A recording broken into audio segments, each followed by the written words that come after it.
Bismillahirrahmanirrahim. Assalamualaikum warahmatullahi wabarakatuh.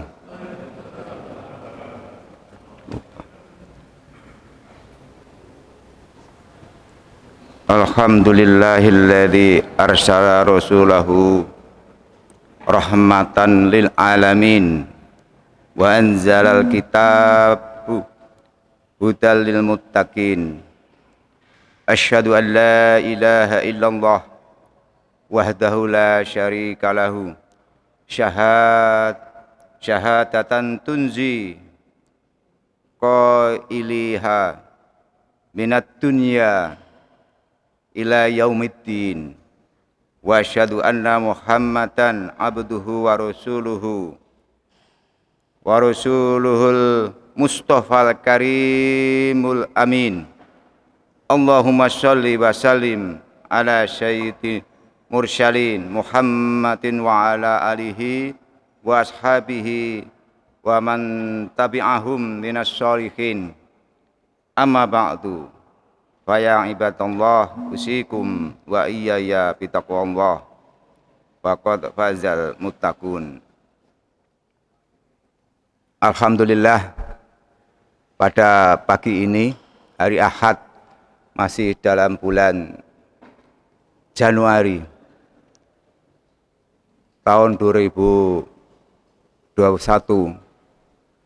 saya didaulat oleh para anak-anak muda ini untuk mengisi, bukan tauziah, ya ceramah lah, bulan Januari untuk mengawali. Jadi kemarin saya didaulat untuk khotbah Jumat, ya masih ngradul-ngradul. Yang kedua disuruh ngisi, diperintahkan oleh anak-anak muda ini, saya diperintah ngisi malam, yaitu pas hari Selasa. Yang ketiga, sekarang ini suruh mengisi ceramah subuh. Nah, paksa saya juga menyiapkan, karena saya bukan spesial seorang ustadz, tapi saya belajar untuk mengkaji, yaitu agama kita, yaitu Islam. Tentunya banyak literatur yang bisa sebagai referensi untuk mengkaji itu. Ya, sebelum saya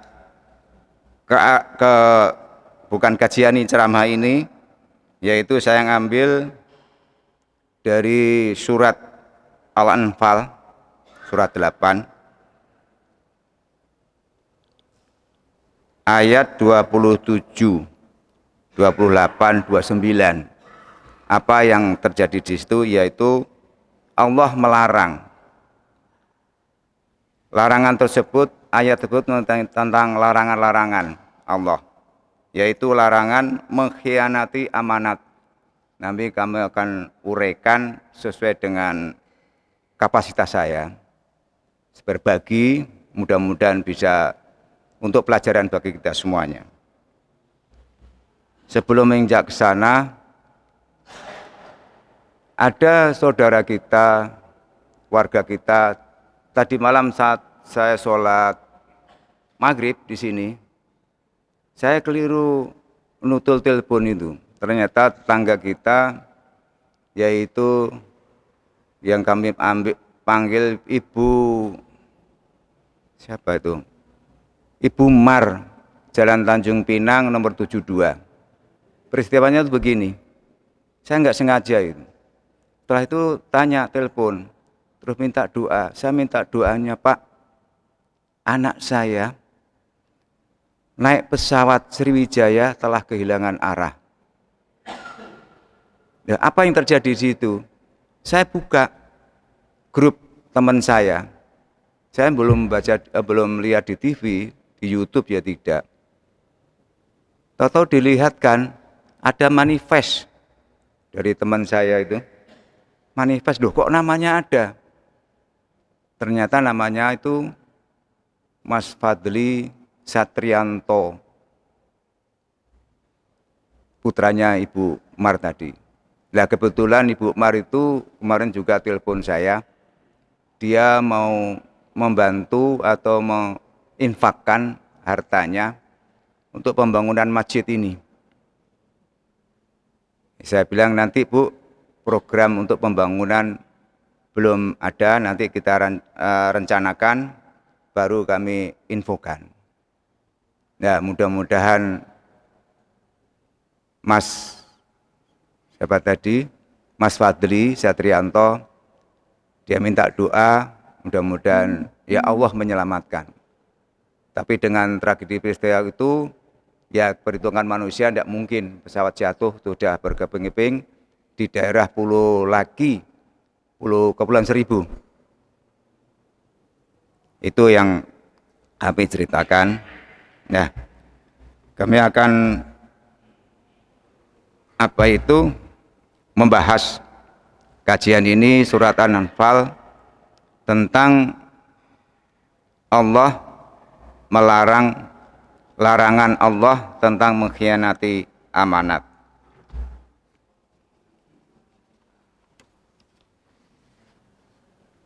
Sebelum itu marilah kita berdoa, mungkin masih lupa atau yang sudah kita ulangi.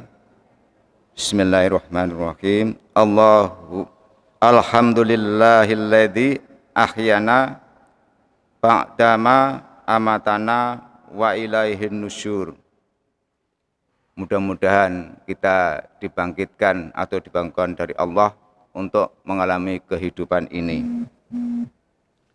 Bapak Ibu sekalian, bahwa saya bacakan dari surat An-Anfal ini, mana kacamata saya? Ya maaf, apa itu kacamata?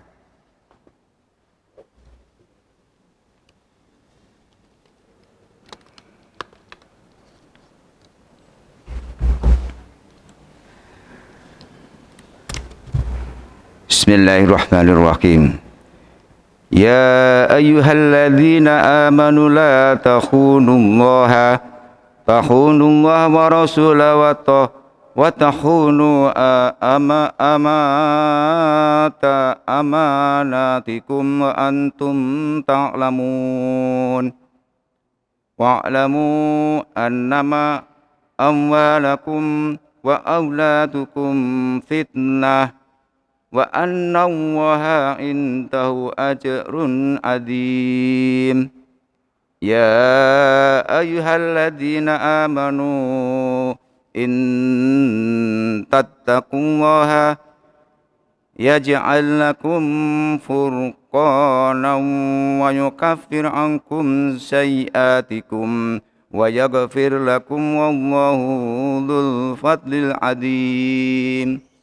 Yang artinya, hai orang-orang yang beriman, janganlah kamu mengkhianati Allah dan Rasul Muhammad, dan juga janganlah kamu mengkhianati amanat-amanat yang dipercayakan kepadamu, sedangkan kamu mengetahui, dan ketahuilah bahwa harta-hartamu dan anak-anakmu itu hanyalah sebagai cobaan, dan sesungguhnya di sisi Allah lah pahala yang besar.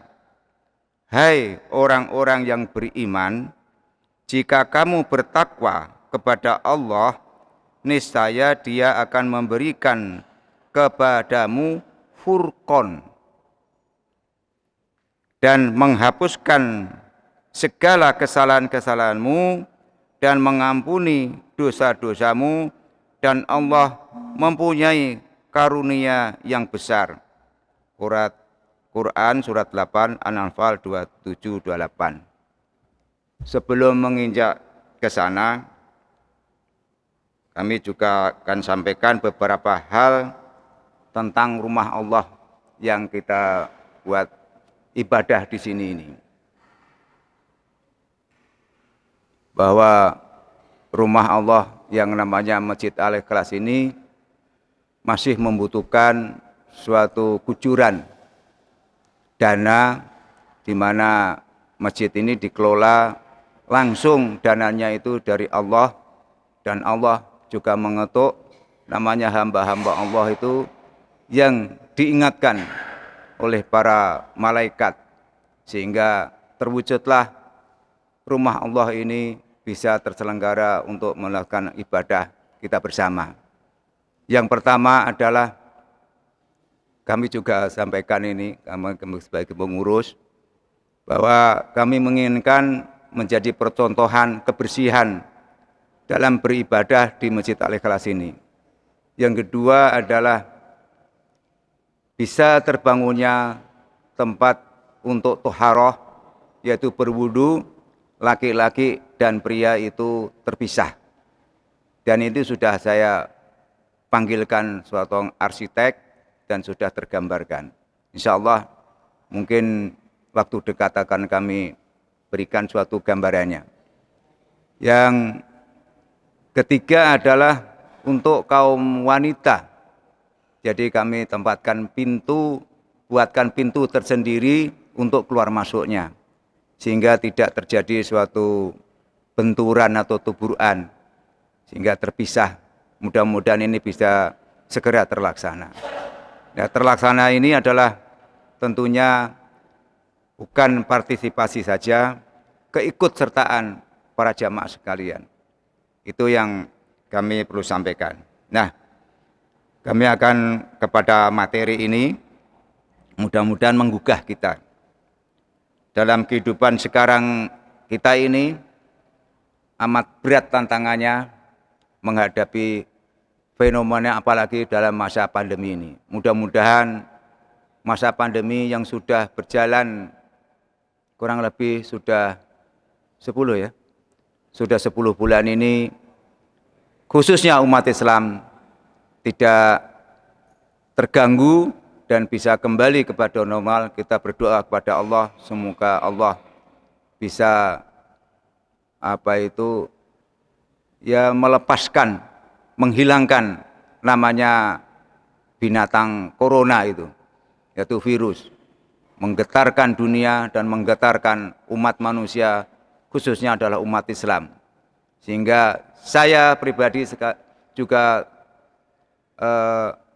sangat terganggu dalam kita menjalankan ibadah ini, sehingga mengurangi juga istilahnya kekhusyuan, sehingga mencurigai antara jamaah dengan jamaah, curiga apakah ini OTG atau apa, padahal kita sudah toharoh, sudah bersih dan belum masuk rumah Allah.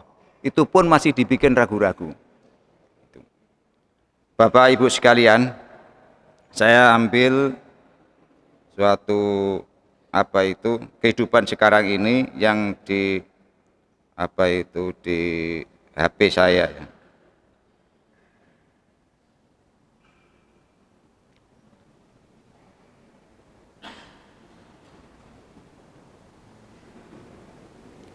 Ini sangat menggelitik saya, yaitu ada di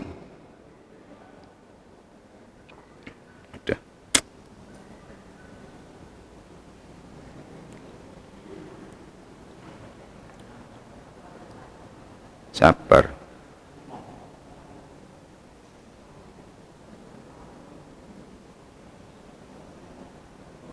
Ada viral di HP saya itu sangat bagus sekali untuk kehidupan kita.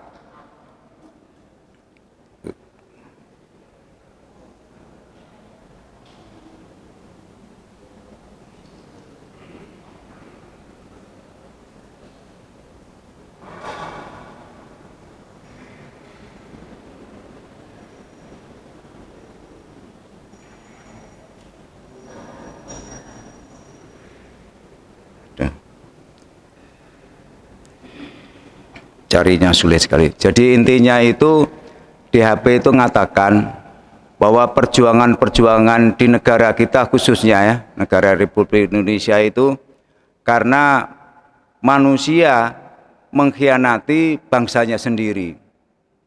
Yaitu dikatakan di situ, yang menurut paham saya itu, bahwa pribumi atau bangsa Indonesia itu menghadapi Belanda itu sampai 3,5 tahun, bukan karena kekuatannya, bukan karena kemampuan dari Belanda itu hebat, tidak.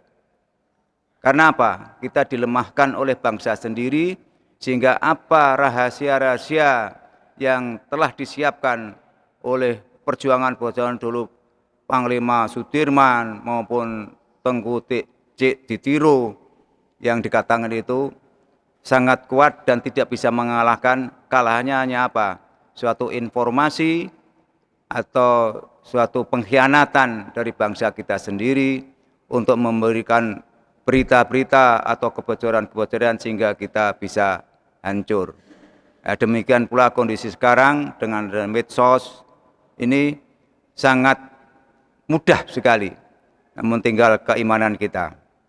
Baik, kami akan kepada materi yang saya bacakan tadi, surat An-Anfal, yaitu tentang bagaimana syariat Islam itu telah diwajibkan kepada orang-orang yang beriman. Untuk apa? Untuk taat kepada Allah dan Rasul. Ini mutlak, bahwa seorang Islam harus taat kepada Allah dan Rasul, yaitu wa'atiullah wa'atur Rasul. Ini sering kita lupakan karena kita itu menghadapi ilmu-ilmu lain, ilmu yang di luar ilmu agama, ilmu Allah. Ini yang kita lupakan. Sedangkan ilmu-ilmu yang lain itu kadang-kadang menjadi suatu referensi, bahwa ilmu yang lain itu kalau tidak mengacu ilmu agama Allah dan petunjuk dari Rasulullah, itu hanya dapat di dunia saja.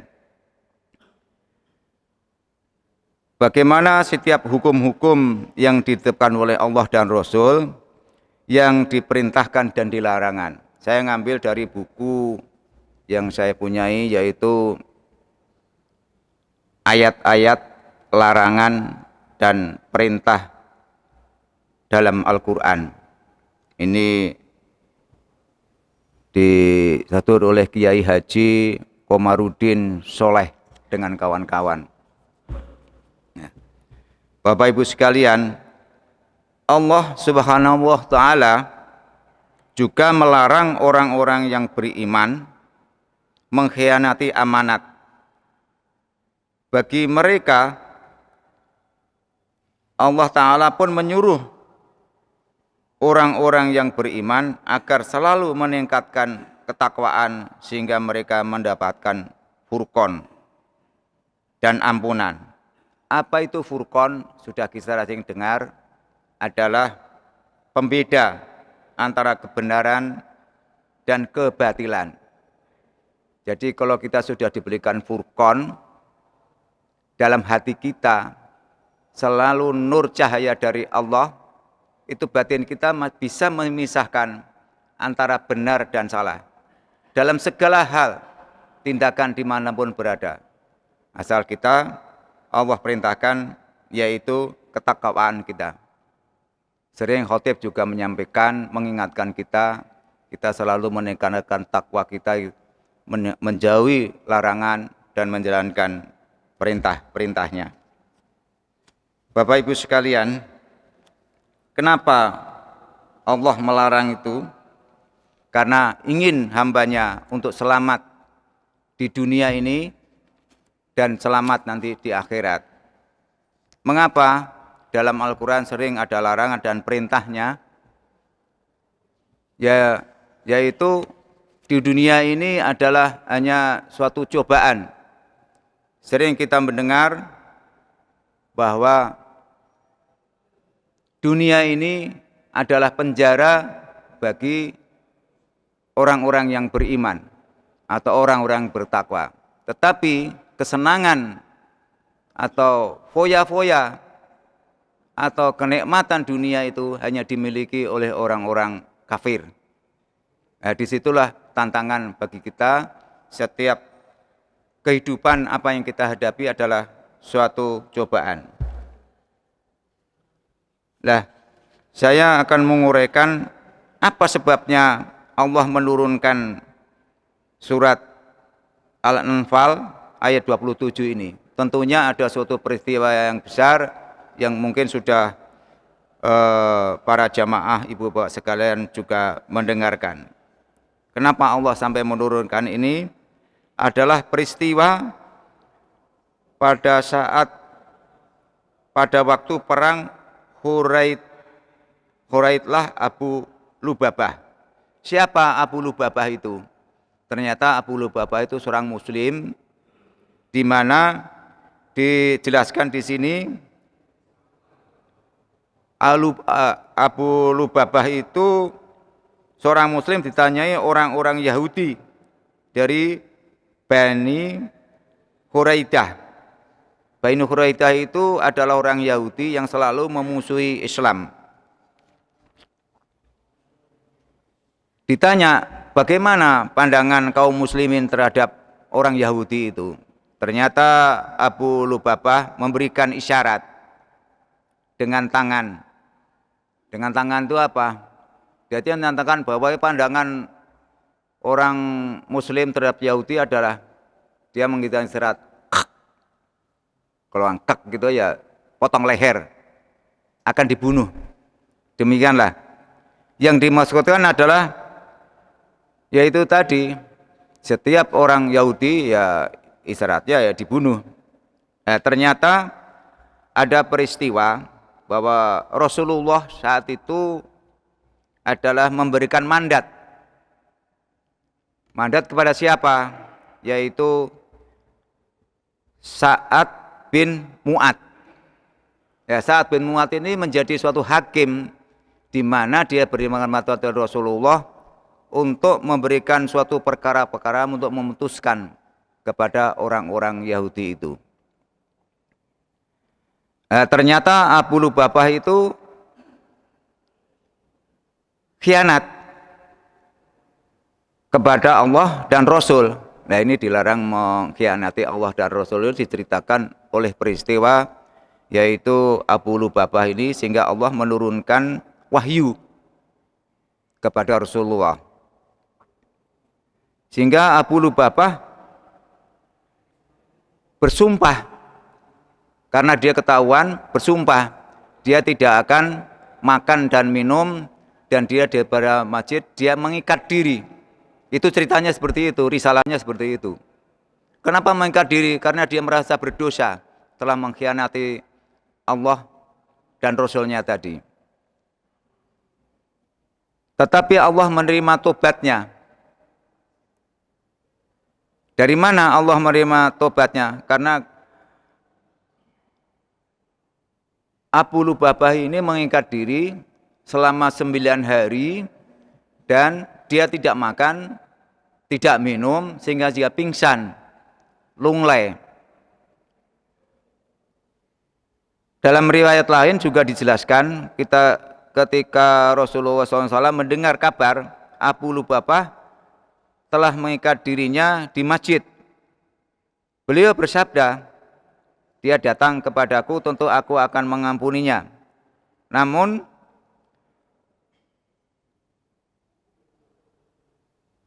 dia telah mengerjakan apa yang dia kerjakan, dan aku tidak akan melepaskan dia sehingga Allah SWT memberikan ampunan kepadanya. Demikian keterangannya.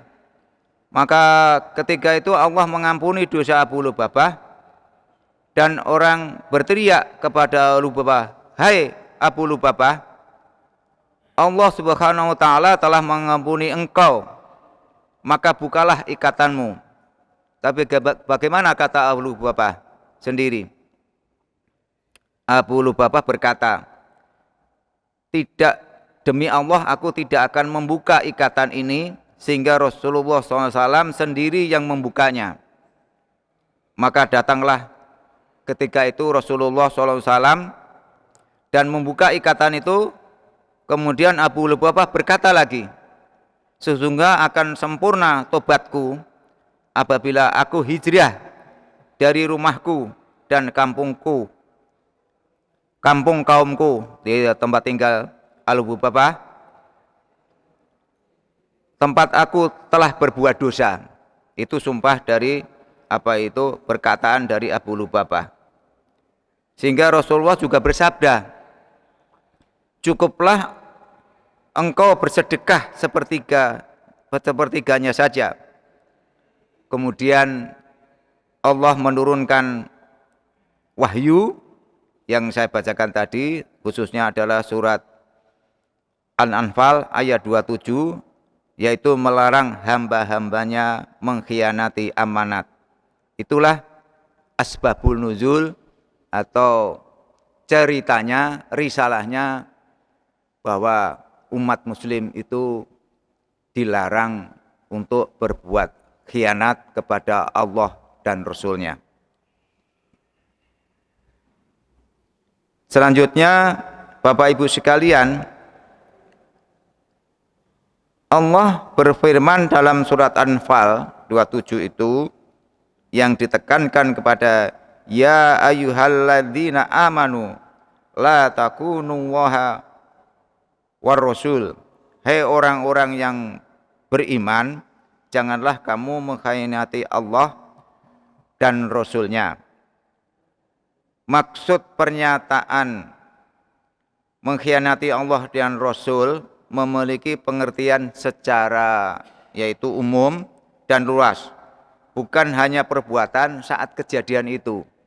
Jadi bisa berlaku ya sampai sekarang ini, di mana kita harus patuh kepada Allah dan Rasul-Nya.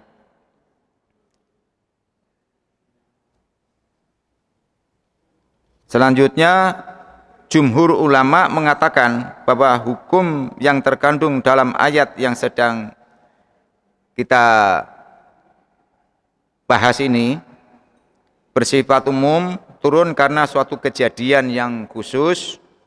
Dengan demikian pengertian ini diambil menurut umumnya kalimat bukan menurut khusus kejadian itu saja. Ini sudah saya sampaikan tadi. Dari Ibnu Abbas radhiyallahu an juga mengatakan maksudnya perkataan itu ialah la takunu, janganlah kamu mengkhianati, adalah jangan kamu kurangi dan jangan kamu lalai dan jangan kamu mengabaikan. Sehingga berdasarkan penjelasan ini, pengertian mengkhianati Rasul ialah meninggalkan sunnahnya dan melanggar larangannya. Urwah bin Zubair radhiyallahu mengartikan firman Allah tersebut ialah la takunu waha wa rasulah.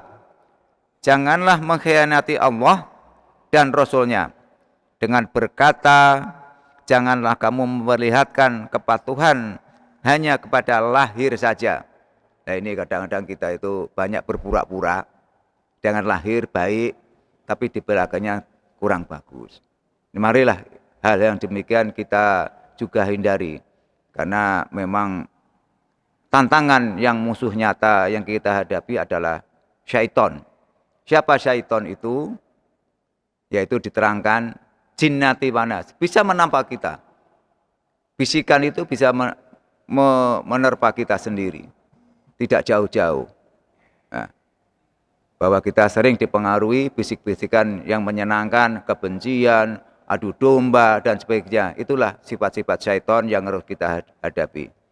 Sehingga juga setiap gerakan kita diperintahkan untuk membaca ta'awud atau mengucapkan setiap apapun atau mengucapkan bismillahirrahmanirrahim, a'udzubillahi minasyaitonirrajim. Ini kadang-kadang juga sering kita lupakan.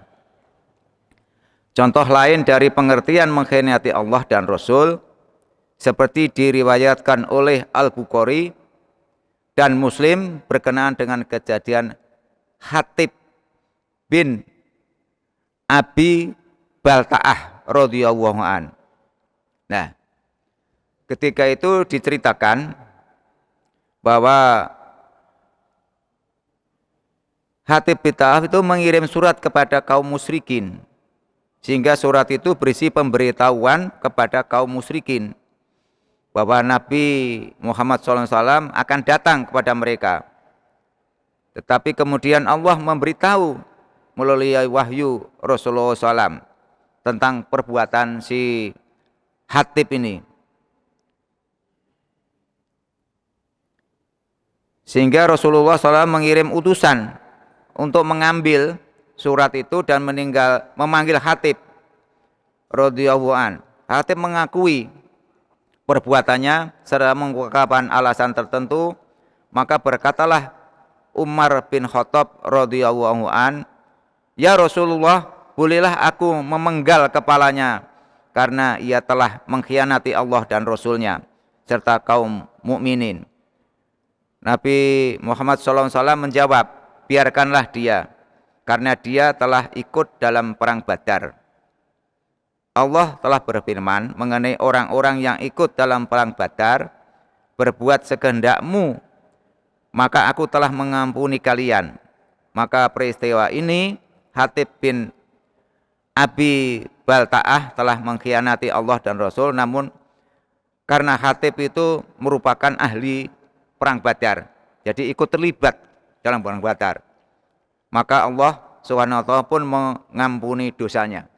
Kenapa si Hatib ini kok dibebaskan? Kenapa kok perang Badar? Ternyata kami baca perang Badar itu awal dari perjuangan Muslim, dan perang Badar tersebut kalau saya pahami adalah perang pertama, yang perang ini adalah perintah dari Allah, yang mana kekuatan kaum musyrik itu lebih besar.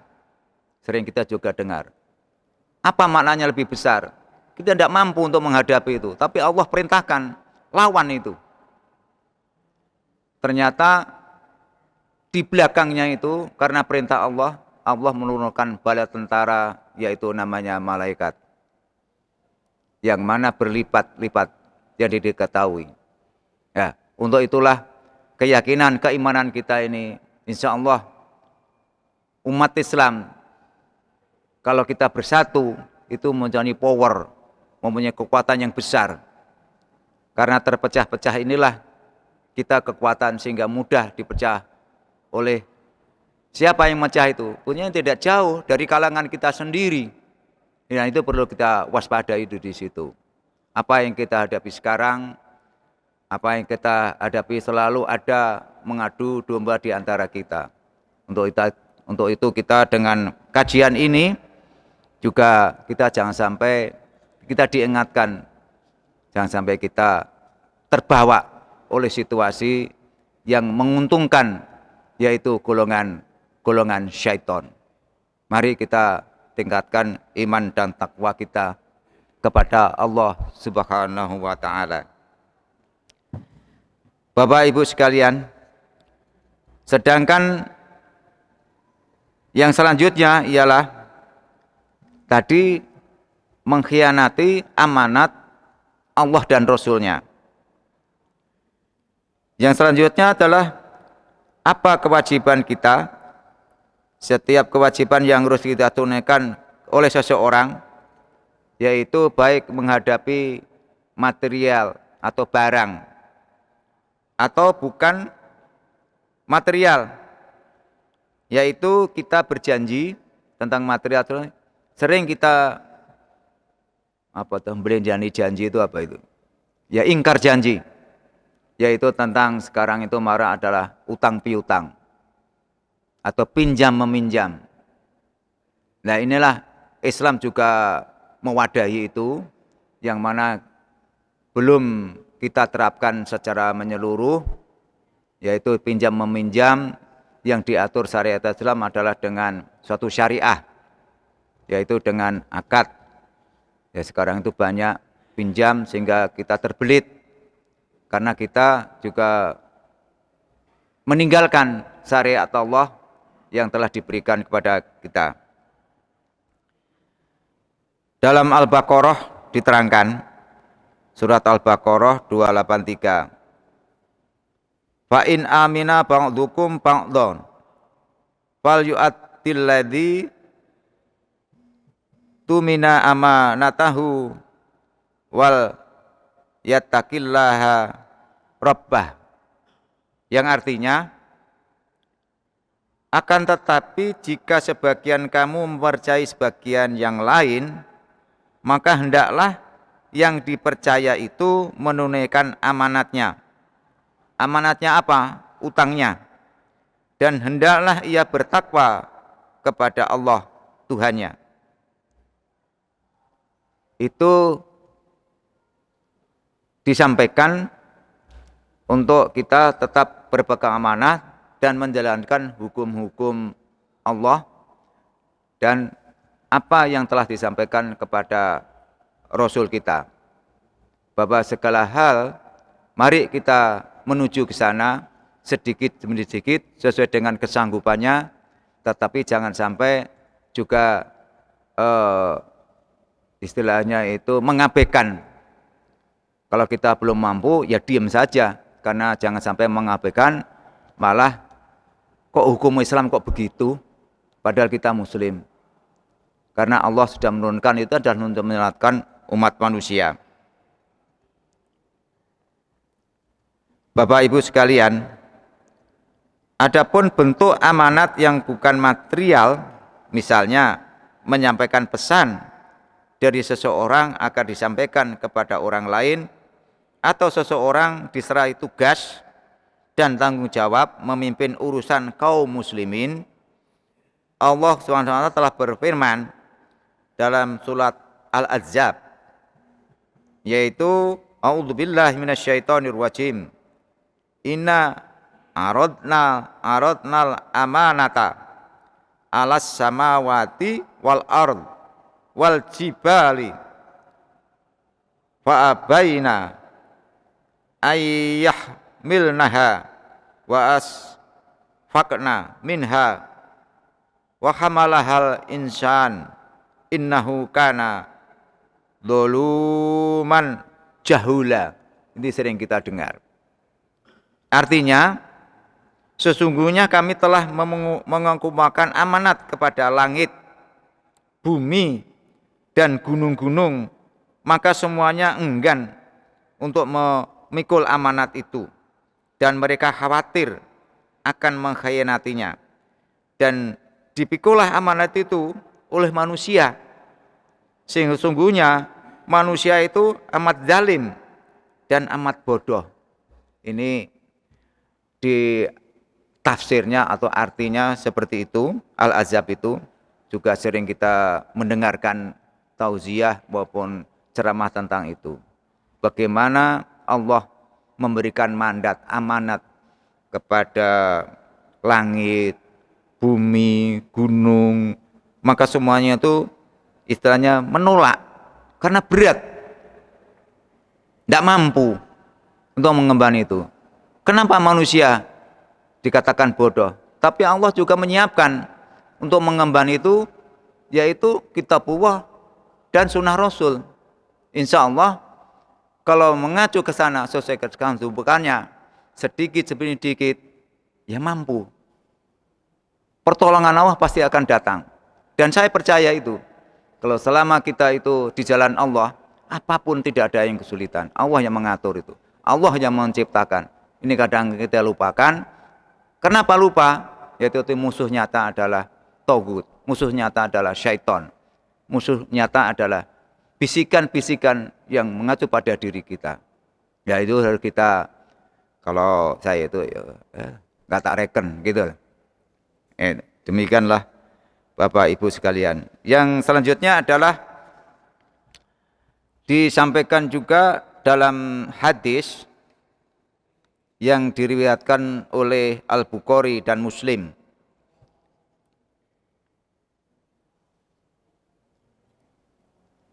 Yaitu tentang, artinya saja saya bacakan. Siapa itu yang sering mengkhianati dan bisikan kepada kita umat muslim ini? Kita harus waspada, yaitu kebanyakan adalah apa yang saya sampaikan tadi, yaitu ada di antara kita. Ada tanda munafik. Siapa munafik itu? Ya munafik dari golongan kita. Kalau nyata itu orang kafir itu jelas tidak akan berani. Dia sudah tahu, dia tidak mempercayai itu. Tetapi yang bisa menjual, bisa menyampaikan untuk mendapat fulus, untuk mendapatkan imbalan, adalah kaum munafikun. Dikatakan dalam hadis itu, tanda orang munafik ada 3, yaitu jika berbicara dia berdusta, jika berjanji dia mengingkari, dan jika diberi amanat dia berkhianat. 3 hal itu dijelaskan dalam hadis. Nah, seperti apa yang kami sampaikan pertama tadi, yaitu bukan saya nyampaikan. Kalau saya nyampaikan itu, wah itu kok sok sekali, itu pamer, itu ujub, itu pasti akan terjadi seperti itu. Itulah perilaku dari syaitan itu seperti itu. Kadang kita nggak terasa dipengaruhi itu, karena melihat orangnya, aku nggak senang orang itu, tapi tidak didengarkan atau diambil apa yang telah disampaikan tadi. Nah, inilah bisikan-bisikan, gesekan-gesekan yang diberikan oleh tugasnya syaitan. Karena syaitan tugasnya adalah untuk menggoda anak cucu Adam sampai tenggorokan, meninggalkan, dan sampai kiamat tugasnya itu. Baru selesai mandatnya itu. Nah, ini perlu tahu dan perlu waspada. Seperti yang saya sampaikan tadi, saya dapat amanat dari ibu minta doanya anaknya, ya kita sampai kepada ustadz mendoakan. Apa sih mendoakan? Karena dia sedang kesusahan. Bagaimana anak saya itu? Bagaimana terus itu menghadapi kita sendiri? Kita kadang-kadang, itu biasa.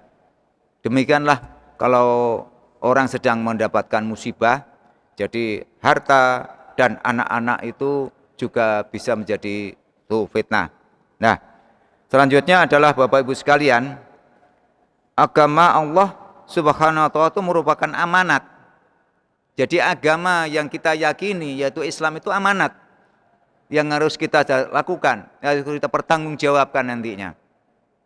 Maka amanat harus diserahkan kepada yang mempunyai hak amanat itu, yaitu Allah Subhanahu wa Ta'ala, yang telah menentukan kewajiban-kewajiban dan menetapkan batasan-batasan.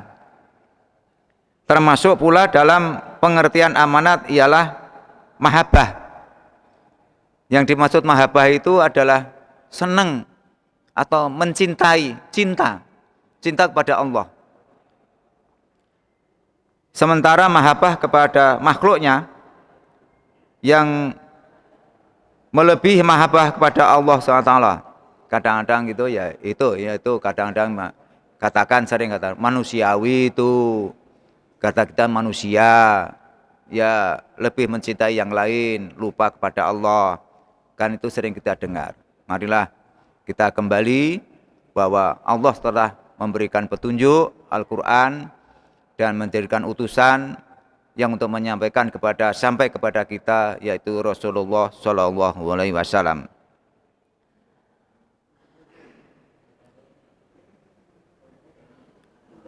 Sementara mahabbah kepada makhluknya yang melebihi muhabbah kepada Allah Subhanahu wa Ta'ala akan membawa kepada khianat terhadap Allah Subhanahu wa Ta'ala. Selanjutnya Allah SWT menjelaskan melalui firman-Nya, wa antum ta'lamun, yang artinya adalah sedang kamu mengetahui. Kita itu mengetahui, dijelaskan dalam Al-Quran. Kita itu mengetahui, karena kadang ya tertutup karena tidak atau pura-pura tidak mengetahui. Ya, itu mengetahui bahwa khianat merupakan sifat yang paling buruk yang tidak selayaknya dimiliki oleh kaum muslimin. Jadi khianat itu ya namanya makanan yang paling buruk, kalau bahasa saya itu begitu. Yaitu khianat itu adalah perbuatan yang paling buruk. Jangan sampai menimpa pada diri kita. Apalagi ditunjukkan untuk menjual agama dengan dunia. Ini dijelaskan oleh keterangan di dalam buku saya ini demikian.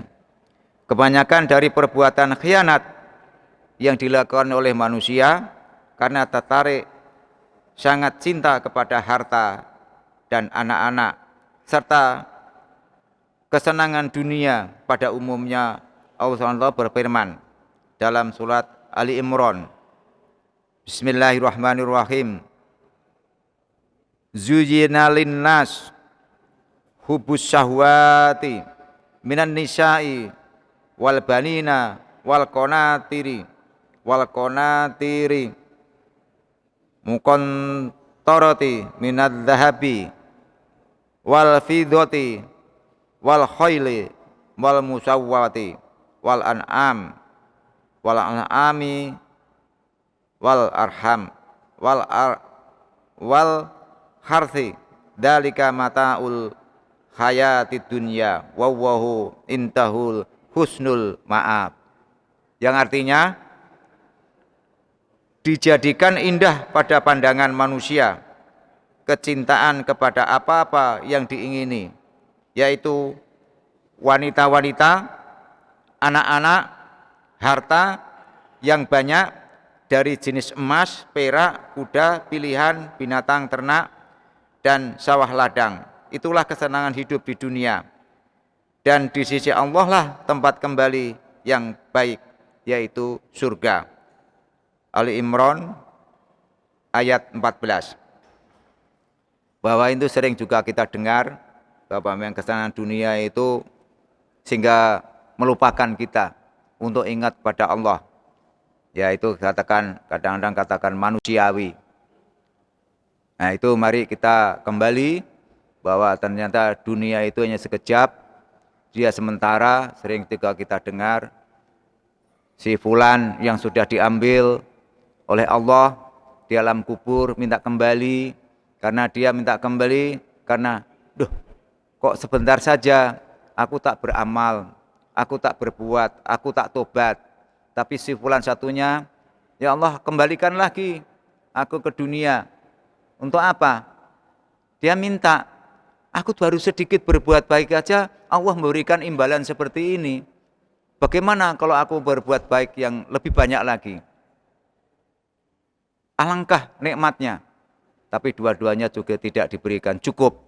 Apa yang telah kamu lakukan itu, dan kamu juga bertanggungjawabkan apa yang telah kamu perbuat, dan satunya juga apa yang kamu telah lakukan, nikmatilah apa yang telah kau perbuat itu. Jadi dua itu ada yang bertentangan. Satu ingin bertobat untuk tidak dikasih kesempatan, tapi kita jangan sampai itu. Kita memilih, mumpung masih ada kesempatan ini, marilah kita berbuat fastabiqul khairat. Dalam hal apa? Di jalan Allah. Untuk apa?